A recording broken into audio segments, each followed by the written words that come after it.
मैं सच कहूं तो मुझे खुशी होती है जब मैं हमारे देश के वर्तमान से जो कल जाकर भविष्य बनने वाले हैं, जिनके कंधों पर हमारे देश का इतिहास, हमारे देश का भविष्य, हमारे देश का वर्तमान टिकने वाला है, उनके कंधे मजबूत होंगे तो हमारा देश सुपर पावर बनकर उभरेगा। तो मुझे खुशी होती है जब मैं आसाम से हो कि आसाम तो बहुत गया। Thank you very much.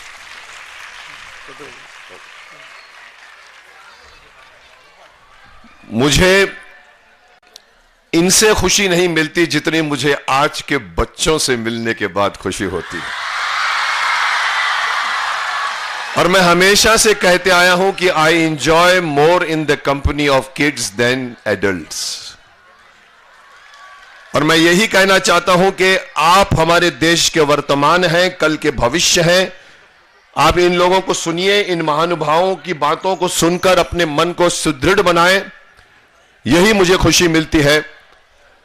मैं पिछले 20 मिनट से 25 मिनट से देख रहा हूं कि हमें अपने देश के बच्चों को यह बताना पड़ता है कि हमारा देश सोने की चिड़िया था, हमारे देश का इतिहास स्वर्णिम था, हमारे देश का इतिहास ज्ञान से भरा हुआ था, हमारे देश से ज्ञान दुनिया में गया। शिक्षक घूमते रहे, शिक्षक ढूंढते रहे, घूमते रहे। देश को शिक्षक दिया हमारे देश ने, पूरे वर्ल्ड में गुरुकुल परंपरा दी हमारे देश ने। यह अच्छा लगता है मुझे सुनकर, मुझे खुशी होती है कि हमारे देश का इतिहास ये था। मुझे सुख मिलता है पर मैं दुखित हृदय से कहना पड़ता है मुझे कि हमें अपने देश के बच्चों को यह बताना पड़ता है। हमारे देश के बच्चों को यह इतिहास क्यों नहीं पता, इसके पीछे कोई नहीं जाता। हम बताने की कोशिश करते हैं आज के बच्चों को कि हमारा देश ये था। अगर हमारा देश ये था तो आज हमारा देश ये क्यों हुआ है? इसके बीच की साजिश, इसके बीच के शकुनी के भांजे, इसके बीच के दुर्योधनों ने जो हमारे देश को खराब किया है, उसको क्यों नहीं पकड़ा जाता? ये मेरा मानना है और मेरा ये समझना है। यहां श्रीमती जी ने कहा कि हमारे देश में पॉलिटिक्स नहीं ज्वाइन करते, क्यों नहीं ज्वाइन करते? मैं आपको बताऊं, पिछले हफ्ते मैं अरुणाचल प्रदेश था। यहां अरुणाचल प्रदेश के भी काफी कल बच्चे आए थे, यहां पर डांस कर रहे थे। वहां पर सरहद को स्वरांजलि करके एक प्रोग्राम बनाया गया था। 1962 में चाइनीज का वॉर हुआ था। 1963 में स्वर कोकिला लता जी की आवाज में और कवि प्रदीप ने लिखा गाना आए मेरे वतन के लोगों, इसको 50 साल हो गए हैं। उसको 50 साल मनाने के लिए हम सब वहां इकट्ठे हुए थे और वहां मैंने एक बात कही थी जो मैं यहां जनरल साहब के सामने कहना चाहूंगा। और मैंने वो बात वहां कही थी, वहां सीएम साहब भी बैठे थे पीछे। मैंने कहा कि यह अच्छी बात है कि हमारा देश वॉर में नहीं गया है, मगर यह हमारे देश का दुर्भाग्य है कि हमने बहुत बड़ा मेजर वॉर अभी तक नहीं देखा। एम आई राइट जनरल साहब? हमने देखे हैं, 2 छोटे छोटे वॉर देखे हैं, चाइना और पाकिस्तान के वॉर देखे हैं। और यह एक कारण है कि हमारे देश में आज अगर किसी भी चीज की कमी है तो वो है देशभक्ति। आज हमारे देश में लोग अपने आप को कहते हैं कि हम मद्रासी हैं, हम गुजराती हैं, हम सिंधी हैं, हम मराठी हैं, हम आसामी हैं, पर कोई ये नहीं कहता कि मैं भारतीय हूं, मैं हिंदुस्तान का हूं, मैं अपने देश का हूं। हमारे देश में ये देशभक्ति की भावना, और ये देशभक्ति की भावना क्यों कम हुई है उसके पीछे भी मैं यही कारण बताना चाहूंगा कि हमारे देश ने वॉर नहीं देखी। हमारे देश के बच्चे पिछले 65 सालों में उनके माता पिता बिजनेसमैन बन गए हैं, उनको आजादी का महत्व नहीं मालूम। यह देश को आजादी सस्ते दामों में नहीं मिली है पुत्र, सस्ते दामों में नहीं मिली है। इसके पीछे वॉर है और इसके पीछे हमारे देश के सैनिक हैं। और हमारे देश में यह बात इसलिए नहीं पता क्योंकि हमारा देश डेमोक्रेसी का एंजॉयमेंट कर रहा है। उसे यह नहीं पता कि जब किसी को स्वतंत्रता मिलती है तो वो सस्ते दामों में नहीं मिलती पुत्र, उसके पीछे संघर्ष होता है, उसके पीछे कुरुक्षेत्र का मैदान होता है। और यह बात और है कि पॉलिटिक्स, जिसका यहां जिक्र हो रहा था कि पॉलिटिक्स में हमारे स्वामी जी नहीं जाते, पॉलिटिक्स में हम क्यों नहीं है, मैं यही बताना चाहता हूं कि मैंने हस्तिनापुर की राजनीति भी देखी है पुत्र, और मैंने आज की राजनीति भी देख रहा हूं पुत्र। और आज का नेता, अगर मैं आज के नेता, मैं कभी कभी कहता हूं कि ऊपर बैठा हुआ शकुनी भी कभी कभी सोचता है कि नीचे वाला शकुनी मुझसे भी ज्यादा काइया हो गया है। और आज का दुर्योधन उस हस्तिनापुर के दुर्योधन से ज्यादा दुष्ट हो गया है पुत्र। अगर आज के नेताओं को, मैं नेताओं को डिस्क्राइब में आसाम, अरुणाचल प्रदेश में भी करने वाला था, मुझे बोलने में अचानक मुझे लगा कि पीछे सीएम साहब बैठे हुए थे। मैंने सीएम साहब से कहा, मैंने कहा धृष्टता कर रहा हूं मैं। बोला नहीं बताओ। मैंने कहा देखिए, आज के नेताओं में जो हम देशभक्ति की भावना कहते हैं खत्म हो गई है। आज के नेताओं को बुलाओ, नेताजी आइए, हमारे यहां पर प्रॉब्लम है। नेताजी आते हैं चलकर, मगर साथ में कुर्सी उठा के आते हैं ऐसे। उनसे कहो कि हमारी सड़क खराब है, हमारे सड़क का प्रॉब्लम है, हमारे को ये प्रॉब्लम है। अच्छा, आपके सड़क का प्रॉब्लम है, मेरी सीट का प्रॉब्लम तो नहीं है। आप कहो हमारे यहां पर पानी ठीक नहीं आता, हमारे यहां पर ये प्रॉब्लम है, हमारे यहां पर ये दुख है। अच्छा, आपके ये दुख है, मेरी सीट की प्रॉब्लम तो नहीं है। वो 5 साल तक सीट देखता रहेगा, वो नेता आपकी क्या सुनेगा पुत्र। और यही कारण है आज हमारे देश में देशभक्ति कम होने की। यही कारण है आज हम वो नहीं बन पा रहे हैं जितना यहां के महानुभाव जनरल साहब ने बताया, जिनके श्रीमती जी ने बताया, जितनी बड़ी बड़ी बातें इन्होंने हमको बताई कि हम क्या थे और हम क्या नहीं बन पाए। उसके पीछे का यही कारण है कि इजराइल भी देशभक्त था। इजराइल के बारे में मैं स्वामी जी से बहुत बार सुनता रहता हूं, कहां से कहां पहुंच गया, और आज अमेरिका कहां से कहां पहुंच गया, जापान हिरोशिमा के बाण के बाद भी कहां पहुंच गया। उसका एक ही कारण है, हमारे देश के बच्चों में, देश के लोगों में, देश के नागरिकों में देशभक्ति वहां होती है। वहां अपने आप को वो जापानीज कहते हैं, अपने आप को वो लोग अमेरिकन कहते हैं। हम क्यों नहीं कहते कि हम इंडियन हैं? हम हमेशा कहते हैं कि हमारा धर्म हिंदू धर्म है, और हिंदू धर्म एक विशाल धर्म है। वो कहने वाले कहते हैं कि हिंदू धर्म धर्म नहीं है, हमारा धर्म जो है वो एक वे ऑफ लाइफ है, वे ऑफ लिविंग है। My foot way of living नहीं है, हमारा धर्म है। और यही कमजोरी हमारे देश की है, जिसका फायदा बाहर वालों ने उठाया है, अंग्रेजों ने उठाया है, मुगलों ने उठाया है, और आज के नेता लोग जिसका फायदा उठा रहे हैं। क्योंकि हम कहते हैं कि हमारा, मुझे मोहन भागवत जी मिले थे एक फंक्शन में, उन्होंने पूछा था कि बताइए कि हमको विजय कैसे मिल सकती है। और मुझसे भी कहा था अभी आप भी बताइए, और मेरे मुंह से एक ही बात निकली। मैंने कहा देखिए, अभी एक महानुभाव कहकर गए हैं, जैन धर्म है, सिख धर्म है, बौद्ध धर्म है, हिंदू धर्म नहीं है। Hindu is a way of life. मैंने कहा आई डोंट बिलीव इट। यही कारण है हर बड़ा भाई सिख बनता था।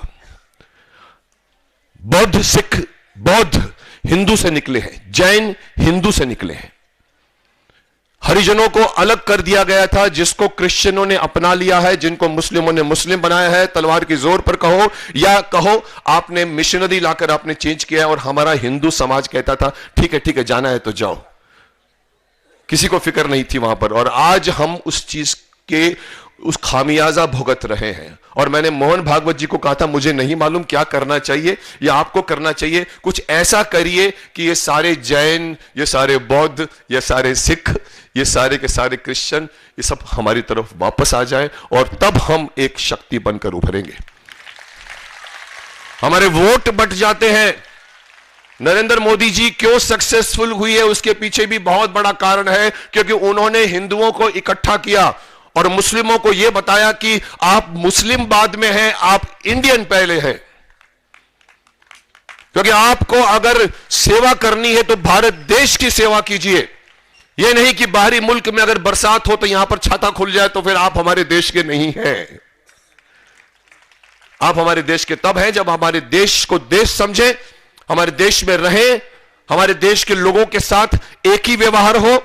धर्म संप्रदाय बाद में आता है, देश पहले आता है।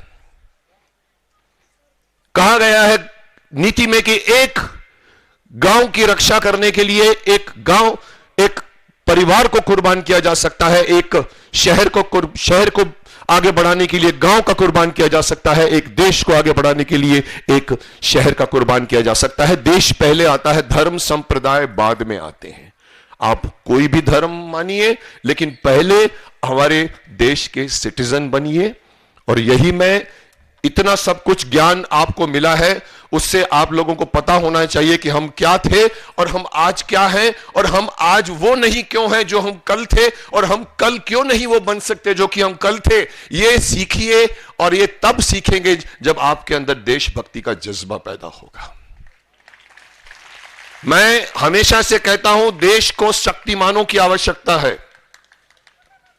हमें करना है, हम कर रहे हैं, हमें देखना है, हम देखेंगे। अरे भाई देखिए मत, करके बताइए, मैन ऑफ एक्शन बनिए। इसीलिए मैंने नरेंद्र मोदी जी को भी कहा था कि गुजरात का शक्तिमान है वो। और मेरा सपना है कि गुजरात के हर घर में एक एक शक्तिमान पैदा हो जाए, इतने सारे शक्तिमान बन जाए कि टीवी के इस काल्पनिक शक्तिमान की आपको कोई आवश्यकता ना पड़े। आज देश को शक्तिमानों की आवश्यकता है, मैन ऑफ एक्शन की आवश्यकता है। ये जो वॉर, ये जो सीमा पर लड़ते हैं, वो शक्तिमान कहता हूं मैं उनको। जो सीमा पर लड़कर हमारे देश की रक्षा करते हैं, इनको मैं शक्तिमान कहता हूं।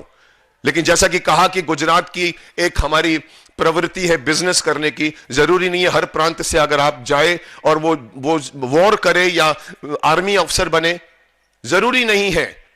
हर आदमी अगर अपना अपना व्यवसाय, अपना अपना प्रोफेशन, चाहे वो आप स्टूडेंट हैं, चाहे आप डॉक्टर हैं, चाहे आप इंजीनियर हैं, वकील हैं, या इवन छोटे से जमादार हैं, आप अपने काम को अगर ईमानदारी से करोगे तो हमारा देश सुपर पावर बनकर उभरेगा। और वो ईमानदारी चाहिए हमारे देश के बच्चों को। कितने लोग शक्तिमान ध्यान से देखते हैं? जोर से बोले हम।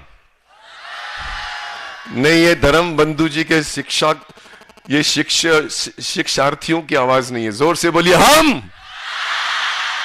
कितने बच्चे शक्तिमान से सीखते हैं? जोर से बोले हम। शक्तिमान का पहला मंत्र था, sit tallest, stand tallest and walk tallest. जब भी बैठो सीधे बैठो।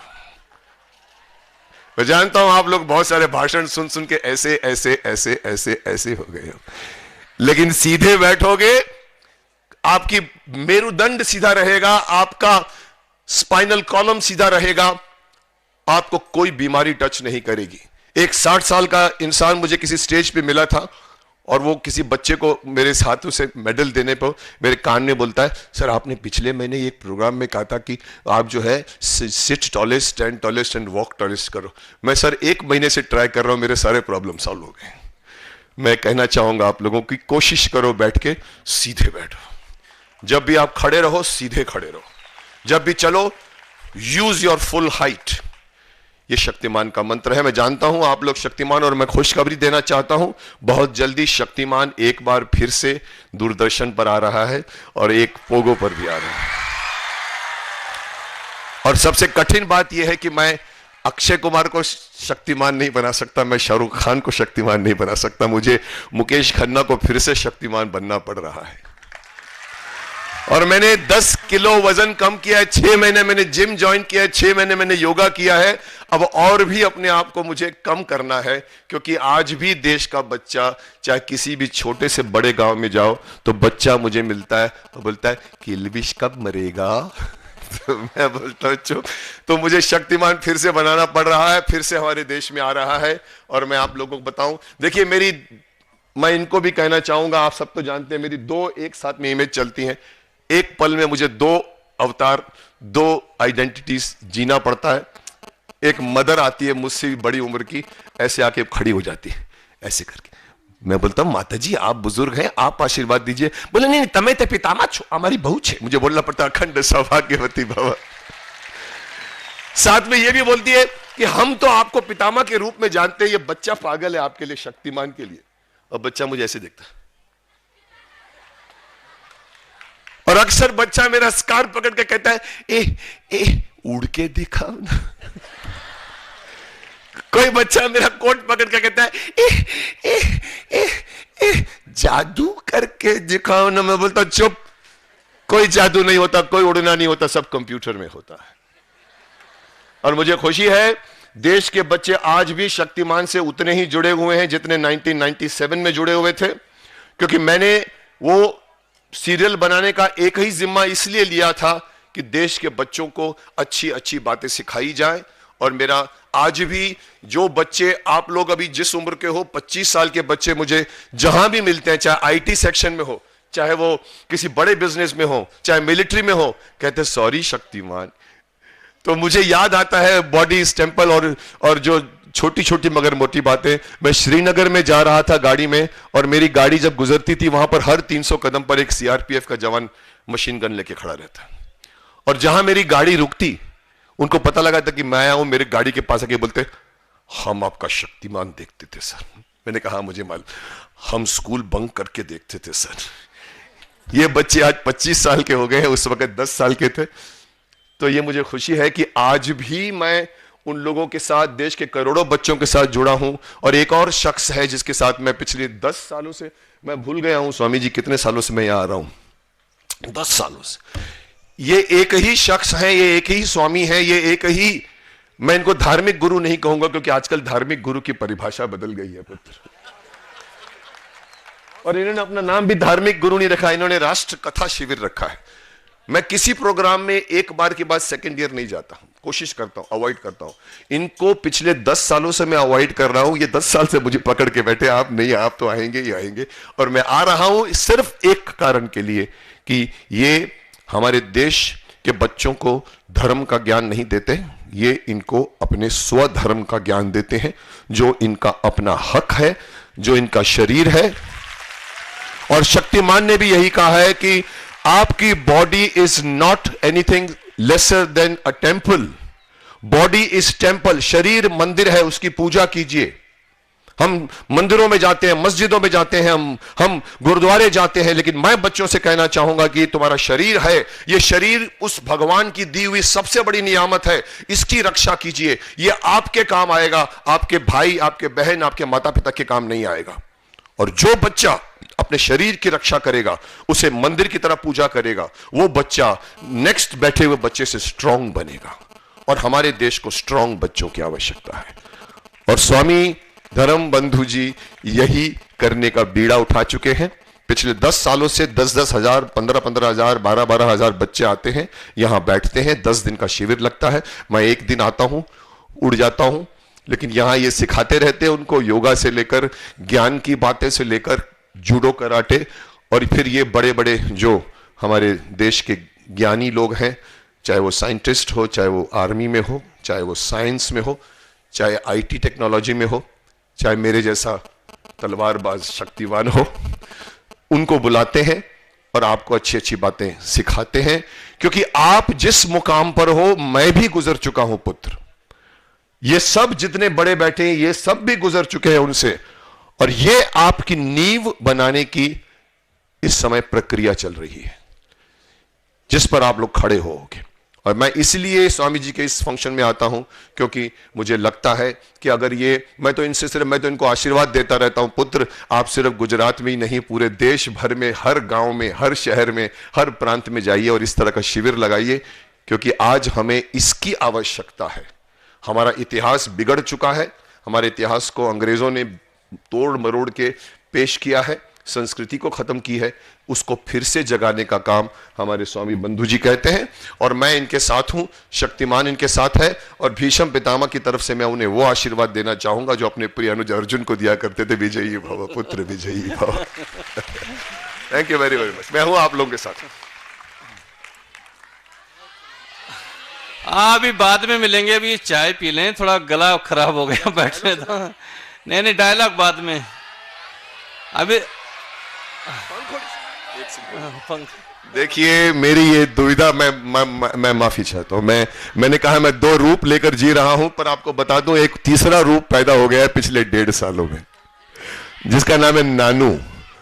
और मैं जहां जाता हूं, औरतें मिलती हैं मुझसे, कहते हैं हम आपके पंखुड़ी की सीरियल देख रहे हैं। मैंने कहा मुझे मालूम है आप देख रहे हैं, और मैं उन लोगों को निराश भी करता हूं बोलकर कि मैं वो छोड़ चुका हूं।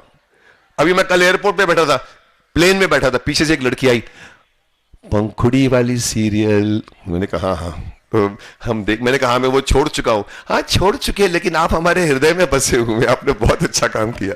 पर मैं आपको बता दूं मैंने वो क्यों छोड़ी सीरियल, क्योंकि मैं ऐसी सीरियल में 1 साल 1.5 साल मैक्सिमम काम कर सकता हूं, 4 साल में घर घर नहीं खेल सकता। झुमका लगाई हुई औरतें यहां खड़ी रहती है, कोई वहां खड़ी रहती है, कोई वहां अपने क्लिप ठीक कर रही होती है, और मैं बीच में खड़ा रहता हूं और देखता हूं कि शॉट कभी शुरू हो। 1.5 साल मैंने किया है, अच्छा रोल था, it was a fantastic role. I even won the golden award also, gold award. But मैंने उनसे कह दिया अभी मुझे छोड़ दीजिए आप, क्योंकि मैं 4 साल तक बैठकर रोज वहां पर आकर, अरे लक्ष्य गिर गया, अरे उसको पानी पिला, अरे उसका तबीयत ठीक हुई कि नहीं, वो झुमके लगे हुए, बिंदी लगी हुई, शादियों की शादियां होती हैं, करवा चौथ होता है, कुछ नहीं होता है। Mukesh Khanna can do something more. So I am sorry I left you women folk, but it was a good serial, it is good serial, but I don't like today's kids to watch सास भी कभी बहू थी। शक्तिमान देखो, discovery देखो, national geography देखो, सास भी कभी बहू टाइप। बिकॉज जिस बच्चे को यह भी नहीं मालूम कि सास ननद क्या होती है, वो आया के साथ बैठ के सास भी कभी बहू देख रही होती है। मैं ये नहीं चाहूंगा, मैं चाहूंगा बच्चों आप अच्छी अच्छी चीजें देखिए। स्टार प्लस अपनी माताओं के लिए छोड़ दीजिए, बच्चों कुछ और देखिए, स्ट्रांग बनिए।